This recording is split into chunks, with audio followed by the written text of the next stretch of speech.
welcome students, welcome once again on my channel. And today our last class of accounting equation. हम accounting equation कर रहे थे और हमने उसके numerical equations भी किए और मैंने आपको कुछ notes भी बनवाए उसके, ठीक है, last classes में. तो आज हमारा accounting equation का last topic रहेगा और उसके बाद ये chapter ख़त्म हो जाएगा, right? Accounting equation, ठीक है. तो अब इसमें मैंने आपको क्या करवाना है, दो इम्पॉर्टेंट थिंग्स जो हमारी रह गई हैं. तो पहला जो मैं आपको टॉपिक करवाऊंगी that is interest on capital and second interest on drawings. उसको हम कैसे ट्रीट करते हैं इन दोनों के बारे में बताऊंगी. Interest on capital and interest on drawings, right. सबसे पहले हम इंटरेस्ट ऑन कैपिटल लेते हैं. एक्चुअली इंटरेस्ट ऑन कैपिटल है क्या. देखो, हमने अभी बिज़नेस एंटिटी कंसेप्ट किया था. बिज़नेस एंटिटी कंसेप्ट में हमने ये किया था कि अगर जिसको भी इस टाइम ध्यान नहीं है तो उसके लिए बता रही हूँ कि बिज़नेस और businessman are two separate identities. दोनों क्या हैं, दोनों जब भी हम बिज़नेस पॉइंट ऑफ व्यू से अकाउंटिंग करते हैं तो बिज़नेस और बिजनेसमैन दोनों अलग अलग पर्सन काउंट होते हैं, ठीक है. तो ऐसे में ये बिजनेसमैन है, ठीक है, बिजनेसमैन है. वो क्या कर रहा है, या ओनर ऑफ द बिज़नेस भी कह सकते हूँ. वो बिज़नेस, क्योंकि ये दोनों तो क्या हैं, सेपरेट आइडेंटिटीज़ हैं, तो ये दोनों भी एक दूसरे से जब डील करेंगे तो उसको भी वो अकाउंट के पर्पज़ से उसको भी लिखा जाएगा. कैसे, अब जैसे इंटरेस्ट ऑन कैपिटल. अब बिजनेसमैन बिज़नेस को कैपिटल प्रोवाइड करवाता है, ठीक है, मतलब कुछ पैसे प्रोवाइड कराता है जिससे ही बिज़नेस चलता है. और सपोज़ ये पैसे बिजनेसमैन किसी और को देता तो उसको उस पर इंटरेस्ट मिलता. तो सेम बिजनेसमैन एक्सपेक्ट करता है बिजनेस से, क्योंकि उसने बिज़नेस में कैपिटल लगाई है तो उसके बदले उसको कैपिटल पे इंटरेस्ट भी दिया जाए, उस पैसे पे क्या दिया जाए, इंटरेस्ट दिया जाए. तो बिजनेसमैन क्या एक्सपेक्ट कर रहा है कि बिज़नेस उसे इंटरेस्ट ऑन कैपिटल दे. तो बिज़नेस के लिए क्या है, क्योंकि उसको देना पड़ रहा है इंटरेस्ट ऑन कैपिटल, तो ये इसके लिए एक एक्सपेंस है, ये इसके लिए लॉस कह सकते हैं, इसके लिए एक नुकसान है, क्योंकि इसको अब क्या करना पड़ रहा है, बिजनेसमैन को कैपिटल पे इंटरेस्ट देना पड़ रहा है. तो ये इसके लिए एक एक्सपेंस काउंट होगा, ठीक है, या फिर लॉस पे लिख दो, कुछ भी जो आप चीज़ मानो, राइट. और ऐसे ही मैं इंटरेस्ट ऑन ड्राइंग्स का मीनिंग समझते हैं. तो ऐसे इंटरेस्ट ऑन ड्राइंग्स क्या है, ये है बिजनेसमैन और ये है बिजनेस. अब बिजनेसमैन क्या करता है, कुछ अपने पर्सनल यूज़ के लिए बिजनेस से पैसे निकालता है, कुछ विड्रॉ करता है फॉर पर्सनल यूज़. मैं आपको करवा चुकी हूँ, उसको हम क्या बोलते हैं, ड्राइंग्स कहते हैं, ठीक है. अब बिजनेस और बिजनेसमैन दोनों सेपरेट आइडेंटिटी है. तो बिजनेस एक्सपेक्ट करता है बिजनेसमैन की कि आपने मुझसे कुछ पैसे लिए हैं, तो अगर ये पैसे मैं किसी और को देता तो मुझे इंटरेस्ट मिलता. तो इसलिए जो आपने पैसे विड्रॉ किए हैं फॉर योर पर्सनल यूज़, तो आपको उस पर बिजनेस को इंटरेस्ट देना चाहिए. तो बिजनेसमैन क्या करता है, बिजनेस को इंटरेस्ट देता है. इसी को हम बोलते हैं इंटरेस्ट ऑन ड्राइंग्स. क्योंकि बिजनेस को इंटरेस्ट ऑन ड्राइंग्स मिलता है तो ये इसके लिए इनकम है, या फिर मैं ये कह दूँ एक प्रॉफिट का ही एक पार्ट है. तो क्या हो गया, उसको फ़ायदा हो गया बिज़नेस को. और आपको पता है हम अकाउंटिंग बिजनेस के पॉइंट ऑफ व्यू से करते हैं. यहाँ पर बिजनेस के लिए इंटरेस्ट ऑन कैपिटल एक्सपेंस है और यहाँ पर इंटरेस्ट ऑन ड्राइंग्स बिजनेस के लिए क्या है, इनकम है, राइट. अब इसको हम ट्रीट कैसे करेंगे, देखो इसका फर्स्ट इफेक्ट देखो.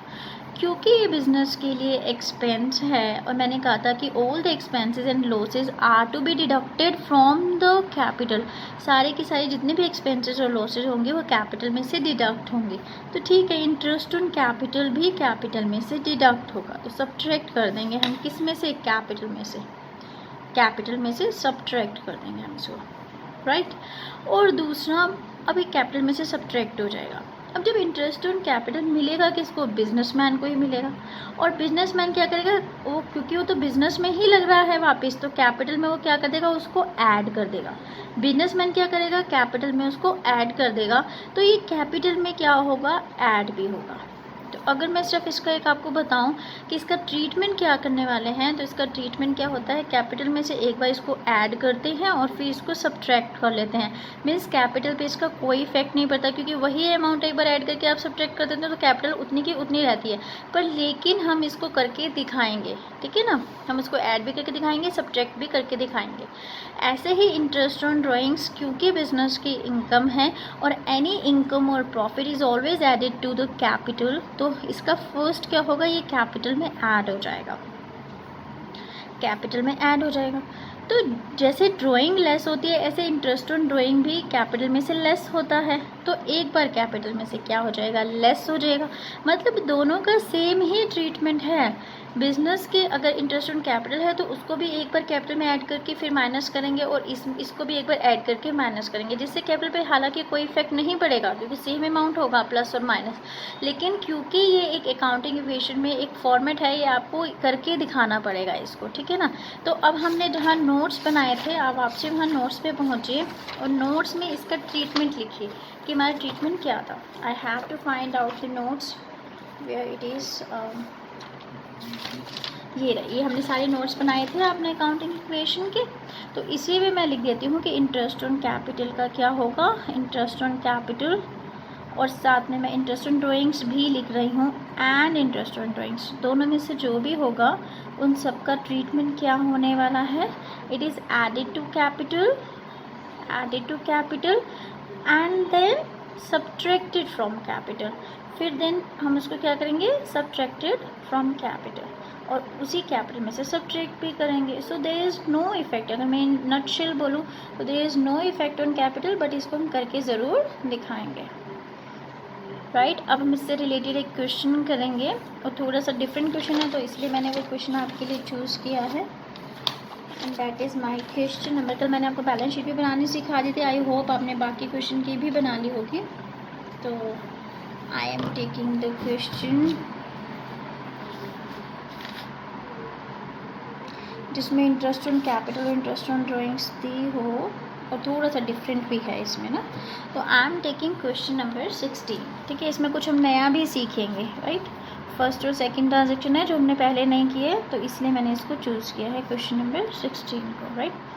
देखो क्वेश्चन नंबर 16 क्या बोलता है, doctor Mahapatra commence business with cash. अभी तक तो हम इतना ही पढ़ते आए थे, ठीक है। अब इसमें प्लस क्या है, कैश भी लगाया उसने 1 लाख बाय चेक से भी अमाउंट दिया 1 लाख का, स्टॉक भी दिया है, गुड स्टॉक ही होता है 80,000 60,000 की, मशीनरी भी दी है, फर्नीचर भी दी है। तो अगर ऐसी ट्रांजैक्शन होगी तो हम कैसे डील करेंगे, चलिए स्टार्ट करते हैं। अकाउंटिंग इक्वेशन आई हैव, चलिए दोबारा लिख लेते हैं, अकाउंटिंग इक्वेशन। क्वेश्चन नंबर आपकी बुक में क्वेश्चन नंबर 16 है, राइट। क्वेश्चन नंबर 16 से पर पहले हम क्या बना लेते हैं इसका, आई थिंक मुझे इसको थोड़ा सा हॉरिजॉन्टल, आपको क्या करना चाहिए, आपको भी अपनी जितना भी आप अकाउंटिंग इक्वेशन बनाएंगे जहाँ पर आपको लगे थोड़ा सा बड़ा क्वेश्चन है, आप क्या करें हॉरिजॉन्टल वे में उसको बनाइए, ठीक है। तो I am taking my notebook as horizontal. So first is serial number, second is transaction, third is assets. मैं एसेट्स के लिए ज़्यादा जगह छोड़ूंगी क्योंकि मुझे यहाँ फर्स्ट में ही लग गया कि बहुत ज़्यादा इसको छोड़ने की ज़रूरत है।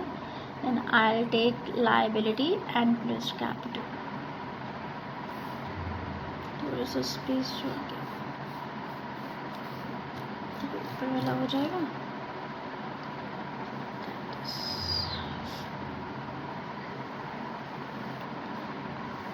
ठीक है, माई फर्स्ट ट्रांजेक्शन सेज, यहीं पे देख लेते हैं। माई फर्स्ट ट्रांजेक्शन सेज जो भी पर्सन था Mahapatra, doctor Mahapatra commence business, उसने ये सारी चीज़ें लगाई, कैश लगाया, स्टॉक लगाया, चेक नया आइटम है, चेक से उसने पैसा दिया, स्टॉक, मशीनरी एंड फर्नीचर। तो देखो हम कैसे इसको ट्रीट करते हैं। ट्रांजेक्शन, पूरी ट्रांजेक्शन नहीं लिख रही हूँ, ठीक है, कमेंस बिजनेस विद, ठीक है। अब उसने क्या क्या लगाया, वो सारी हमारी एसेट्स थी, एक तो कैश लगाया और दूसरा उसने कहा कि बैंक चेक के थ्रू दिया, तो चेक के थ्रू तो हमारा बैंक अकाउंट इंक्रीज़ होगा क्योंकि चेक आया हमारे पास, तो एक बैंक हो गया। थर्ड उसने हमें क्या दिया है, स्टॉक दिया, तो मैंने यहाँ पे लिख दिया स्टॉक भी आ गया।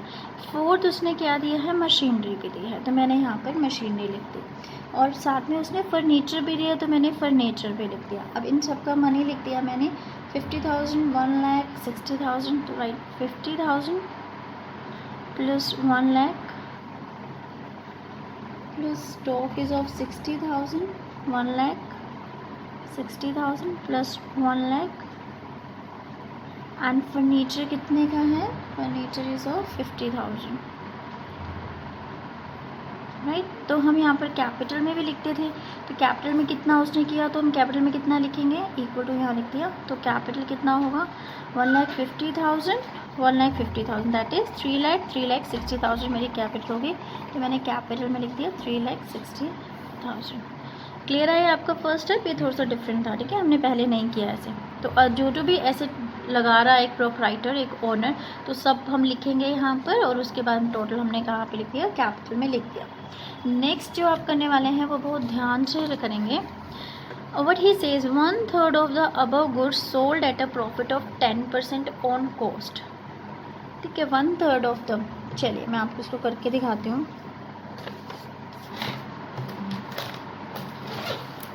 उसने मुझे क्या बोला है, उसने बोला है 1/3 ऑफ द अबव गुड्स, ठीक है, तो 1/3 ऑफ द अबव गुड्स कौन से गुड्स हैं जो उसने लगाए हैं, तो स्टॉक कितने का उसने दिया था हमें 60,000 का, तो उसने 60,000 का 1/3, अब उसने क्या किया, उसका 1/3 of the above goods sold at a profit of 10% on cost, ठीक है, तो 10% प्रॉफिट पे उसको बेच दिया।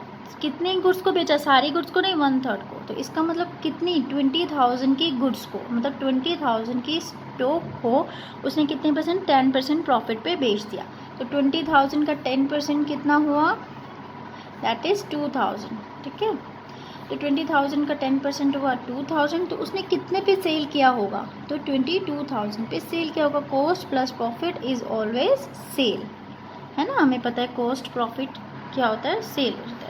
ये 22,000 की उसने चीज़ें बेच दी, ठीक है, अब 22,000 की चीज़ें भी उसने क्या किया उसको, and half of the payment is received in cash, और पूरा कैश में रिसीव नहीं हुआ, इसका हाफ ऑफ द पेमेंट, चलो हाफ करते हैं, अगर हाफ पेमेंट कैश में रिसीव हुआ तो हाफ तो क्रेडिट पे ही गया होगा, मतलब डेटर्स हुए होंगे, तो 11,000 तो कैश में रिसीव हो गया, तो बाकी 11,000 क्या हो गए, उसके डेटर्स हो गए, राइट।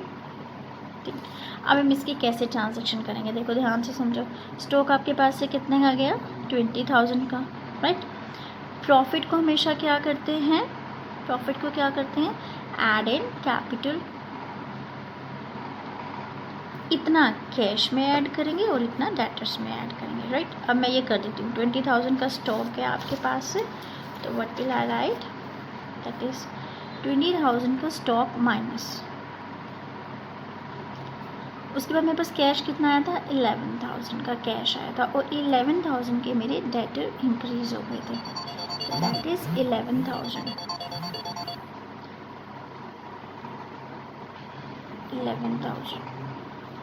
राइट।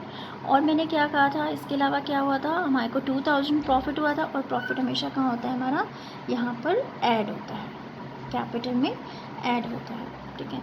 अब हम इसको बना लेंगे new equation. My new equation will be 51 तो 61,000,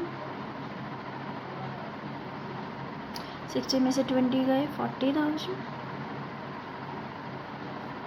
मशीनरी पे कोई इफेक्ट नहीं पड़ा, 50,000 का फर्नीचर प्लस 11,000 के हमारे डेटर्स आएंगे, ठीक है, याद रखना डेटर्स, राइट। और मेरे पास लाइबिलिटी अभी तक कुछ नहीं है, और कैपिटल मेरे पास 3,62,000, राइट। अब नेक्स्ट देखते हैं, नेक्स्ट चीज़ है डेप्रिसिएशन ऑन मशीनरी 10%, ठीक है, डेप्रिसिएशन ऑन मशीनरी 10% है, ये हम सबको पता है।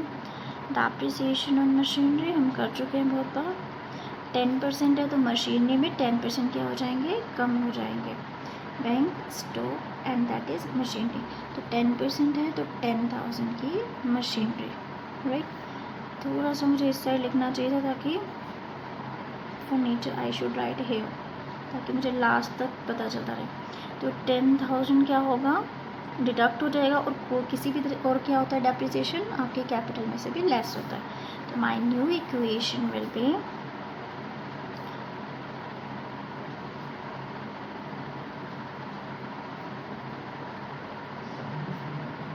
90,000,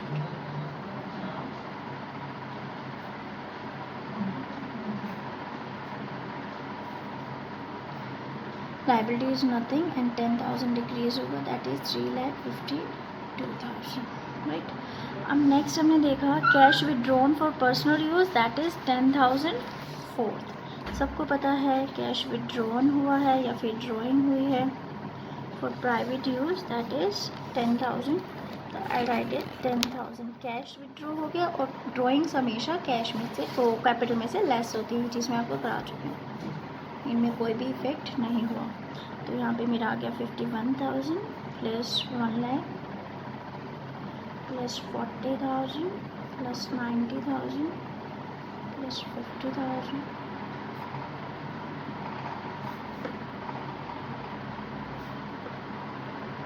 माइनस हो गए यहाँ पर, तो 3,42,000, right. My next is interest on drawings charge 5%। आ गया आपका। अब ड्राइंग्स चार्ज हुए 5% पर किस पे लेंगे, ड्राइंग्स पे। ये पर्सनल यूज़ के लिए निकाला है तो इसका 5%, तो इसका 5% कितना होगा, 500 होगा। और इंटरेस्ट ऑन ड्राइंग्स का मैंने आपको बताया था, एक बार कैपिटल में ऐड करके उसको सब्ट्रैक्ट कर देते हैं।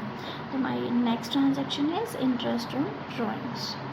तो यहाँ पर कुछ भी इफेक्ट नहीं होगा, आपका क्या होगा, कैपिटल में एक बार प्लस होगा 500 और एक बार माइनस होगा, तो there is no effect on capital. Capital तो आपकी एज इट इज़ 3,42,000 ही रहेगी, ठीक है। तो I can say there is no effect on interest on drawings. Interest on drawings का कोई भी इंटरेस्ट ऑन ड्राइंग्स कोई भी इफेक्ट नहीं होगा।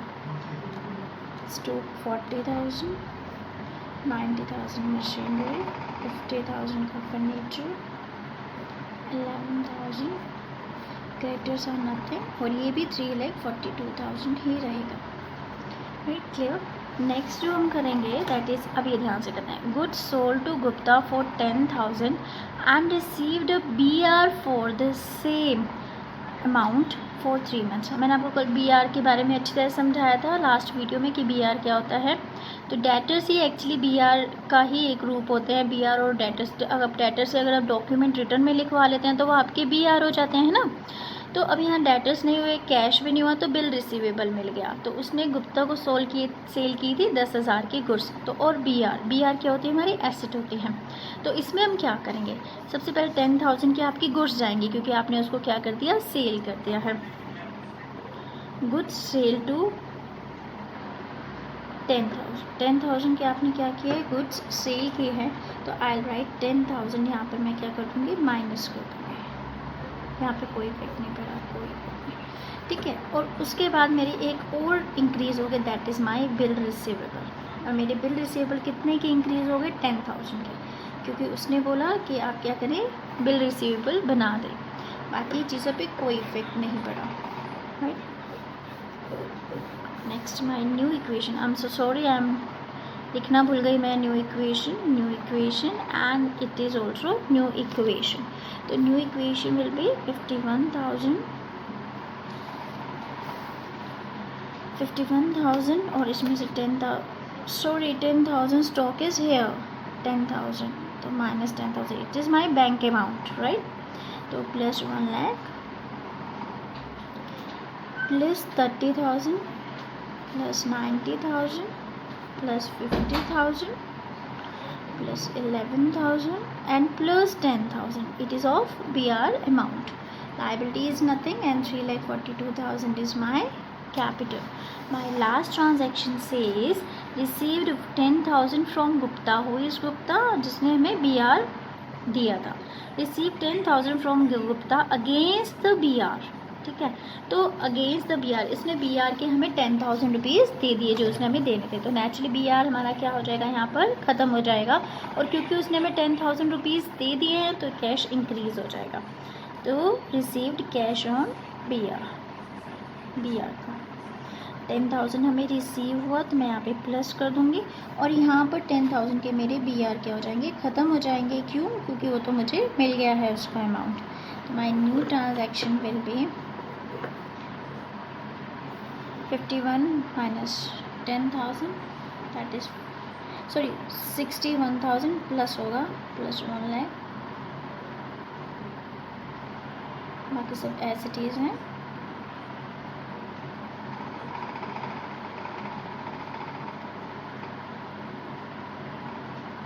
डैश नहीं लगाऊँ तो नहीं लगाऊँ, आपकी मर्ज़ी है। अगर मैं चाहूँ तो इसको हटा सकती हूँ, प्लस डैश भी कर सकती हूँ। नहीं तो नेक्स्ट टाइम में हम क्या करेंगे, इसको हटा देंगे क्योंकि ये मेरी कुछ भी एसेट नहीं है, right.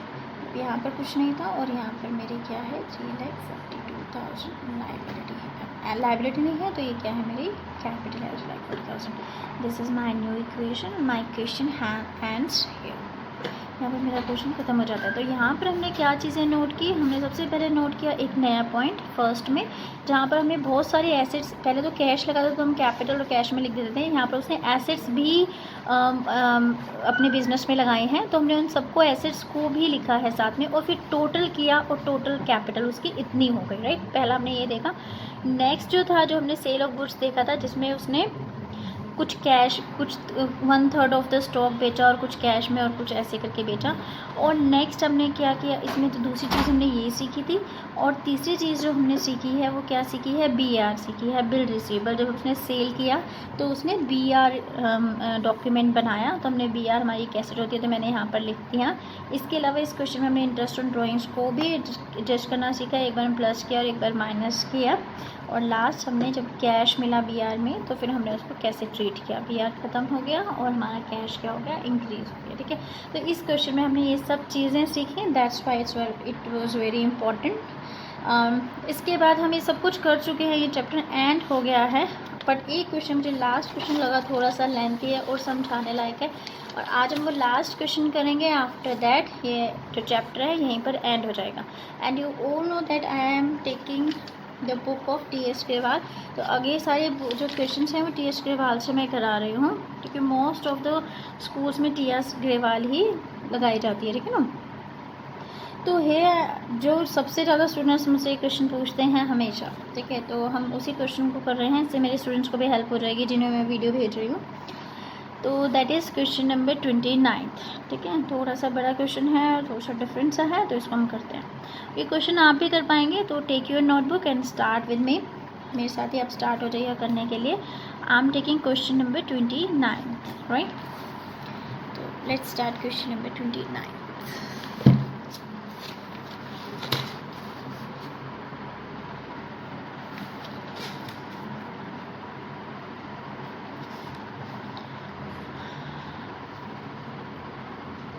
Serial number, transaction,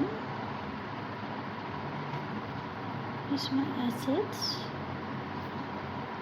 then liability plus capital.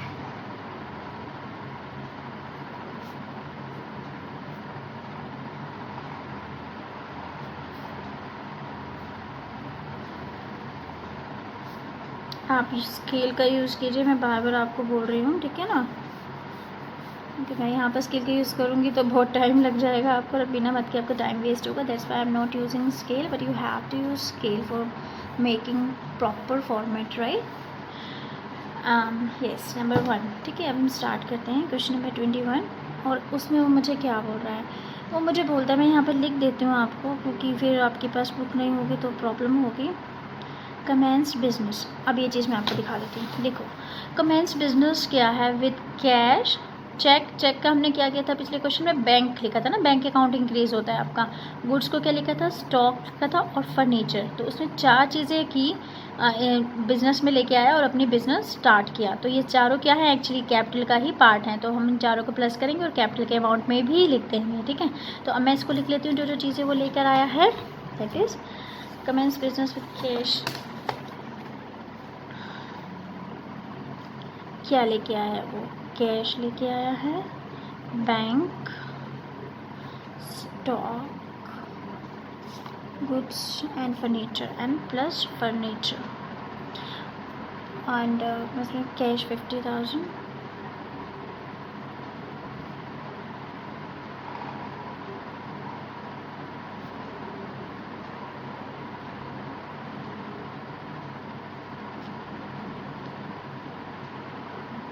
मैं इसको प्लस करूँगी 150, तो दैट इज़ ऑफ 2 लाख। तो कैपिटल मेरी कितनी हो गई, 2 लाख, राइट। लाइबिलिटी कुछ नहीं है। सेकंड मेरी ट्रांजैक्शन क्या कहती है, ध्यान से समझना, सेकंड ट्रांजैक्शन, ठीक है, यहीं पे प्रॉब्लम आती है। Car, personal asset of the proprietor, car personal asset थी प्रोप्राइटर की, was sold for 1 lakh rupees. उसने अपनी एक कार बेच दी 1 लाख रुपीज़ की, ठीक है, वो अपनी बेच रहा है, हमें उससे क्या लेना देना। बिजनेस का तो उसने कुछ नहीं बेचा, तो बिजनेस में तो कुछ सामान नहीं है, वो अपना कुछ भी बेच सकता है, कुछ भी खरीद सकता है, ठीक है। उसने अगेंस्ट चेक, अब ये हमारे लिए इंपॉर्टेंट है, आगे देखते हैं। देखो, car personal asset of the proprietor was sold for 1 lakh against cheque. उसने क्या किया, जब बेचा तो उससे चेक ले लिया, which is deposited in his saving account, अपने सेविंग अकाउंट में इस पैसे को डाल लिया।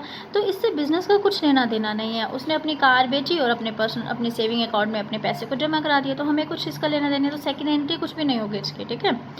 थर्ड एंट्री देखते हैं, an amount of ₹50,000 was transferred from his saving account, और फिर उसने अपने सेविंग अकाउंट में से ₹50,000 किसको दे दी, फर्म को दे दिया। इसको दे दिया to the firm's bank account, firm के बैंक अकाउंट में उसने ₹50,000 क्या कर दिया, ट्रांसफ़र कर दिया।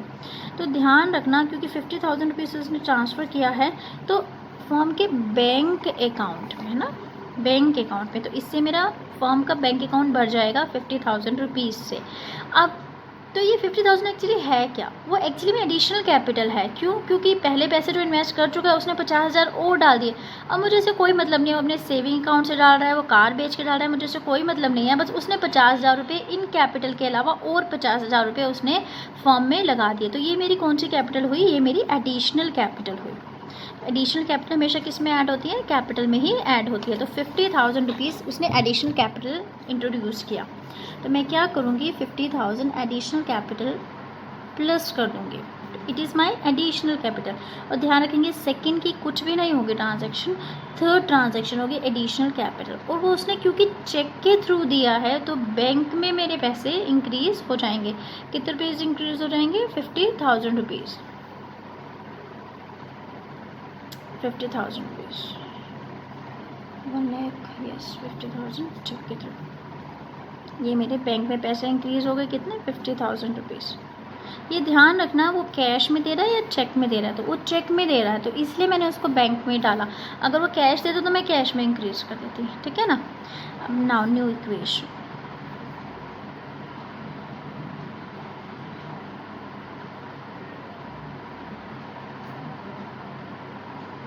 कहीं ऐसी छोटी छोटी बातें होती हैं जो हमेशा हमें ध्यान में रखनी होती है, और कहीं ना कहीं क्वेश्चन में हमें मिल ही जाती हैं, राइट।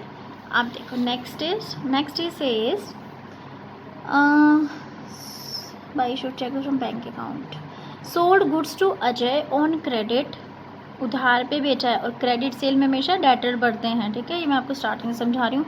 क्रेडिट सेल किया है उसने, 4,000 के गुड्स 5,000 में बेची, कई बार हम कर चुके हैं।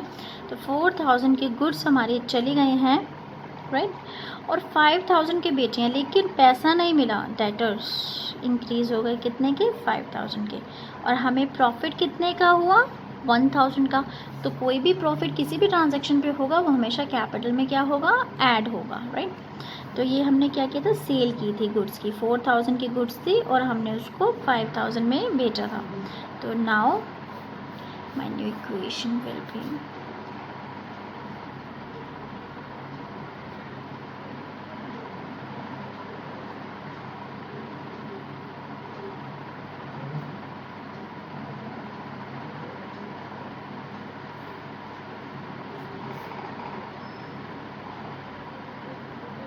my next transaction says, it is, sorry, it was 4th, now it is 5th. My 5th transaction says,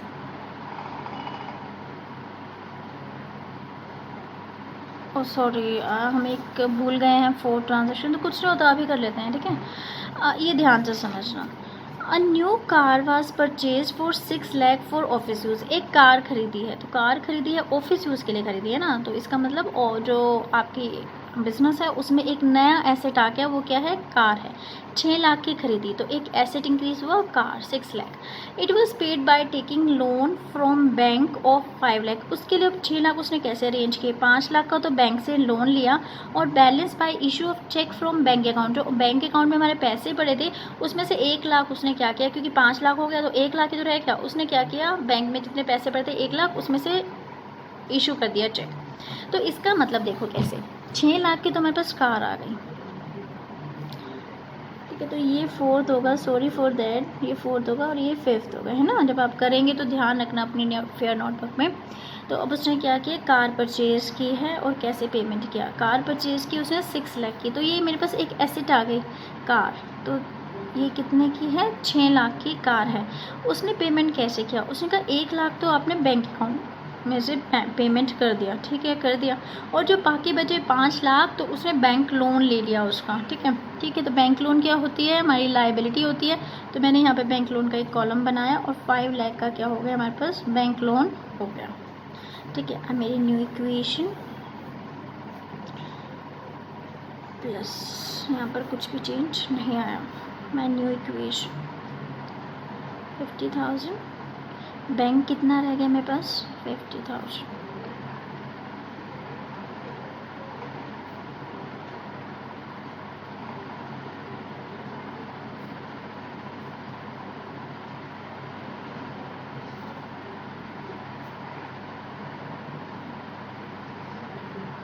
right.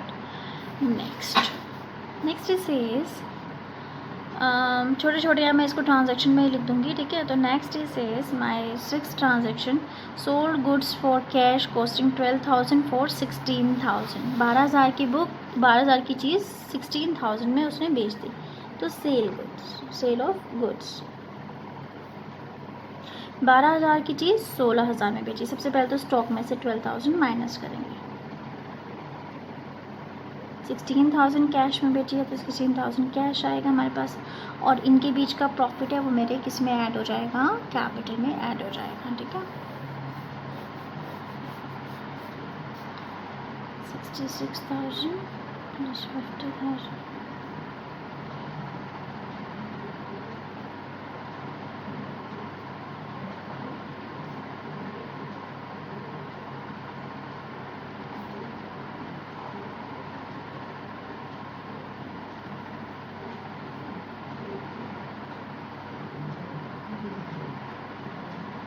like 55,000, right? I have to write the question. गड़बड़ हो गया है। नेक्स्ट इज, अब नेक्स्ट मैं लिख देती हूँ यहाँ पे ट्रांजेक्शन, बार बार बहुत टाइम वेस्ट होता है। मैं 7 transaction says purchase goods for cash ₹40,000, purchase goods for cash कितने की खरीदी है उसने, 40,000 की, ठीक है।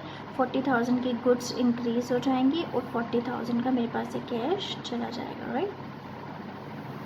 To right 40,000 plus that is my 26,000, बाकी सब चीज़ें एज इट इज़ रहेंगी।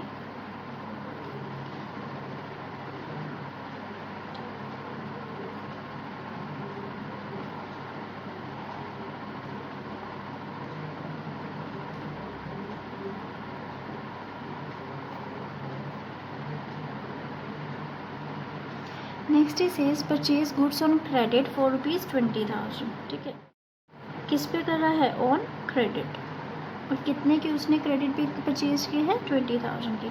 तो गुड्स तो इंक्रीज होंगी 20,000 की, ठीक है, चाहे वो कैश पे खरीदे चाहे वो क्रेडिट पे खरीदे, लेकिन इससे हमारे क्रेडिट परचेज से क्या होता है, हमारे क्रेडिटर इंक्रीज हो जाते हैं। कितने के क्रेडिटर इंक्रीज होंगे, 20,000 के, राइट। तो क्रेडिटर इंक्रीज 20,000, तो यहाँ पे 20,000 के क्रेडिटर इंक्रीज हो गए, राइट। इसके बाद हम न्यू इक्वेशन लिखेंगे, सॉरी मैं न्यू इक्वेशन लिखना भूल जाती हूँ, तो that is new equation 26,000 plus 50,000,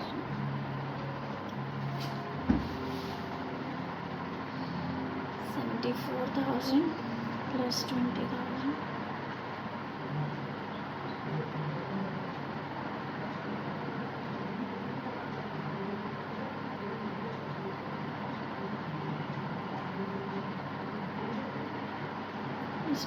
next transaction says 9th paid rent 3,000 including 2,000 in advance। ये बहुत इंपॉर्टेंट है, ध्यान से समझना। पेड रेंट 3,000 और जिसमें से 2,000 थे एडवांस के। देखो पे किया है तो प्री पेड किया है, प्री पेड कितना है 2000, लेकिन इस बार का जो रेंट था वो 1000 था। ये चीज़ क्लियर है। इस बार का रेंट था 1000, लेकिन मैंने क्या किया 3000 पे किया, जिसमें से 2000 इसमें लिखा है इंक्लूडिंग, जिसमें इसमें इंक्लूड है 2000 प्रीपेड, मतलब पहले से पे कर दिया है ना, तो 1000 इस साल का रेंट बैठता था। तो अगर मैं आपको इसको करके दिखाऊं तो अगर इसके ट्रांजैक्शन देखें, आप चाहें तो अलग अलग कर सकते हैं, पहले पेड रेंट 1000 फिर प्रीपेड रेंट का कर सकते हैं। अब ध्यान में रखिए, जब हम पे करते हैं रेंट 3000, कैश तो आपका पूरा का पूरा 3000 ही गया ना, चाहे आप प्रीपेड रेंट करें चाहे वो दूसरा रेंट पे करें, पैसा तो आपका 3000 चला गया, तो मैंने 3000 यहाँ से माइनस कर दिया है। Then he says paid rent, then he says 3000 में से 2000 उसने प्रीपेड रेंट किया है। तो और जब भी एक्सपेंस हो तो यहाँ पर मैं कितना माइनस करती हूँ, इसको मैं समझा ही देती हूँ, जैसे आप कंफ्यूज हो जाएंगे। देखिए, दिस पेड रेंट 3000, ठीक है, और जिसमें से प्रीपेड कितना था, प्रीपेड रेंट इसमें से कितना था 2000। इसका मतलब एक्चुअली में जो रेंट बनता था वो कितना था, जो उन्होंने पे किया 1000, ठीक है ना। अब देखो प्रीपेड, पहले बार रेंट में आप रेंट को क्या करते थे, कैश में से माइनस करते थे, और दूसरी ट्रांजैक्शन आप क्या करते थे, इसको कैपिटल में से भी माइनस करते थे, राइट, ध्यान आ रहा है। और ऐसे ही आप प्रीपेड रेंट को किस में करते थे, कैश में से भी माइनस करते थे, लेकिन आप प्रीपेड रेंट का एक कॉलम बनाते थे, याद है, प्रीपेड रेंट का एक कॉलम बनता था और उसमें हम उसको लिख देते थे। याद आ गया जो हमने इसके किया था कि हम इसको कैसे एडजस्ट करेंगे, ठीक है। तो अगर मैं देखूँ इन दोनों को इकट्ठा करना, आप अलग अलग करना चाहें तो अलग अलग कर लीजिए, इकट्ठा करना चाहिए तो कैश में से कितना चला जाएगा 2 + 1 3000 चला जाएगा। प्रीपेड रेंट वो मैं माइनस कर चुकी हूँ, प्रीपेड रेंट का एक अलग से कॉलम बनेगा, और कैपिटल में से कितना जाएगा, दैट इज़ 1000 रुपीज़। क्लियर है। अगर नहीं हुआ एक बार फिर से आप इसको वापसी कीजिए वीडियो को, और फिर से ये चीज़ समझिए, आपको समझ आ जाएगा। तो कैपिटल में से कितना जाएगा 1000, ठीक है ना, और प्रीपेड रेंट का कितना है 2000 का एक कॉलम बन जाएगा, ठीक है। तो यहाँ पर मेरा प्रीपेड रेंट का एक कॉलम बन जाएगा, लोड ऑफ प्रीपेड रेंट, कितना प्रीपेड रेंट है यहाँ पर मेरा, दैट इज़ 2000, ठीक है, समझ आ रहा है। और यहाँ पर क्या होगा, मेरा 1000 माइनस होगा, क्योंकि रेंट में से तो 1000 ही जाएगा ना। ये चीज़ समझ में आ रही है आपको, ये चीज़ माइनस होगा 10,000, ये चीज़ समझ आ रही है ना। मैंने दोनों को क्या कर दिया, इकट्ठा कर दिया। आप चाहें तो दोनों को अलग अलग कर सकते हैं, ठीक है, रेंट पेड को अलग और प्रीपेड रेंट को अलग, राइट। और फिर भी मैं लास्ट में वीडियो में एक बार फिर से समझाऊंगी, मुझे मालूम है ये स्टूडेंट्स 2 बार समझते हैं तब उन्हें समझ में आता है, तो जिनको समझ आया उनका टाइम नहीं वेस्ट करते, और इसको मैं लास्ट में एक बार फिर से समझाऊंगी कैसे हुआ, ठीक है। तो my new equation will be 26 - 3000, 26 - 3000 that will be, अब इसमें से हम 3000 माइनस कर देंगे, that is 23,000।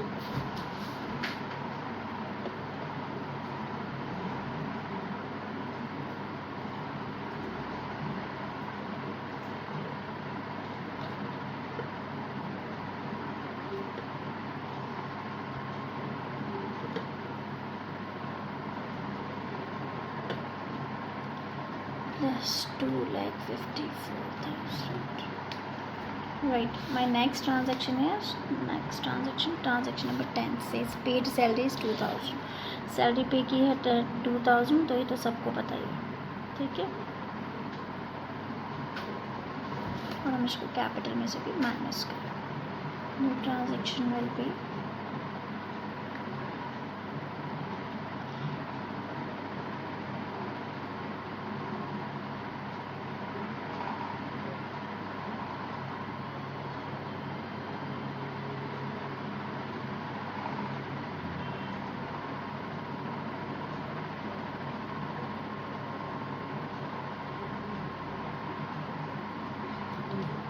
next transaction says sold goods costing 8,000 for 10,000, sale of goods, फिर से वही 8,000 की चीज़ आपने 10,000 में बेची है, तो सबसे पहले मैं क्या करूँगी, स्टॉक में से माइनस करूँगी।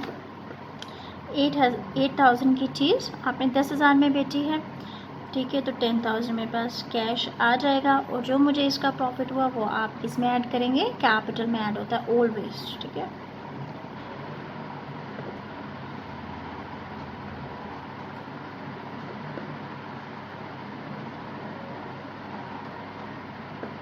74 minus 84, 74, 66,000 plus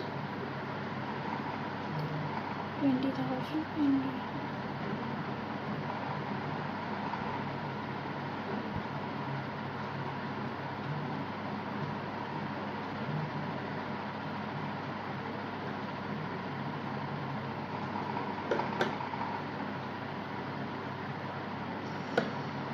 This 20,000 plus 254,000. Right. Last नहीं है, सैलरी आउटस्टैंडिंग 1,000 है, तो salary is outstanding that is 1,000 rupees.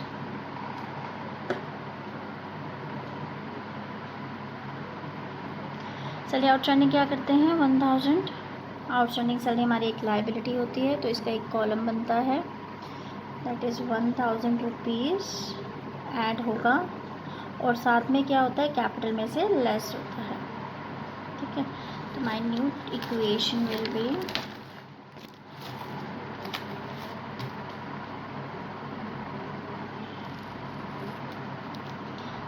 my new equation will be 31,000 plus 59,000.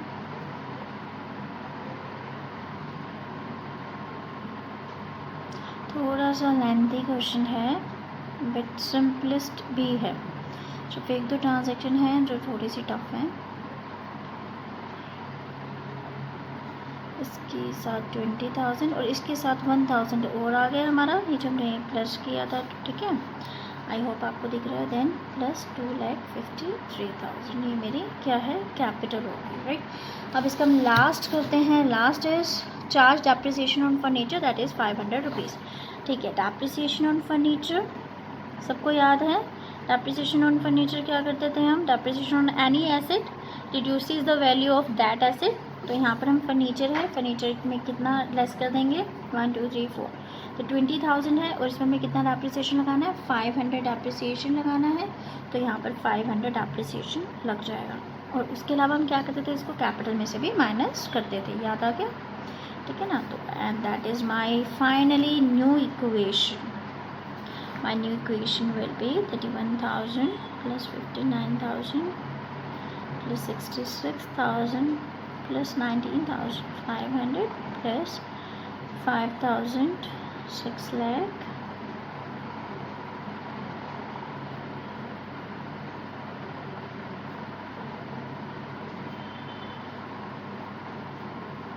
$52,500, and that my question ends here. Okay, our question ends here. ठीक है, but यहाँ पर एक problem हो गई. ये जो मैंने अभी सर चेक किया तो टोटल नहीं आ रहा था इक्वल, तो यहाँ पर 50,000 था, और जो मैंने गलती से 59,000 लिखती आ रही हूँ. तो आप ध्यान रखना कि 50,000 50,000 50,000 50,000 and then 50,000 and then 50,000 here. Now my total will be equal. ठीक है ना. Thanks for watching and keep learning.